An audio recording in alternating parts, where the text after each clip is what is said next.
First, I'll look locally where we have showers and a few isolated storms. Some pretty good downpours have fired up even in the last 5 to 10 minutes down around southern Palm Beach County, working into Palm Springs, Lantana, getting some rainfall here, and Southern Boulevard up around the airport, eventually Lake Clark Shores, and then toward the coastline around to South Palm Beach. A little farther south in Delray, Kings Point, Atlantic Avenue, all the way down through Yamato and Glade. Some lighter showers, but that heavy downpour working along Atlantic. And don't be surprised if you get a couple of rumbles of thunder. No strong storms or severe weather, but definitely some wet weather for the lawns and gardens. On the northern side of the lake, we have this little rain cell that's pushing through Okeechobee.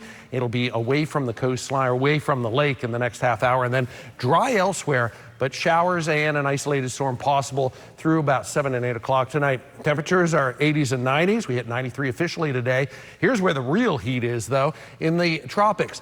First, this has a low chance of developing in the Caribbean and won't have any impact on our area. This likely won't either, but it's one that we'll monitor through the week. If it has any impact on the U.S., it's about 8 to 9 days from now. I haven't seen a computer model that actually brings it in toward the coastal U.S. area, but because it's so far out there and still very disorganized, we'll keep an eye on it. High chance of developing.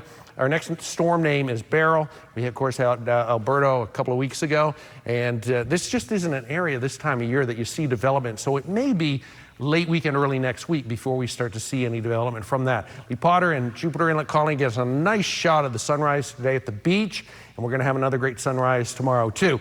Here's a look at it's also known as Invest 95, works into the Caribbean. The model tracks bringing it very far south. Barbados may get hit from this, and then tracking to the south of Cuba. This is out next Thursday and Friday and Saturday of next week, depending on what model you look at and how fast it's moving. So nothing yet, but we may see a named storm from that. All right, seas 1 to 2, and we have afternoon storms for boaters tomorrow. Tonight's forecast, mainly showers and a few downpours, but there could be a couple lightning strikes around too. 92 tomorrow, more heat.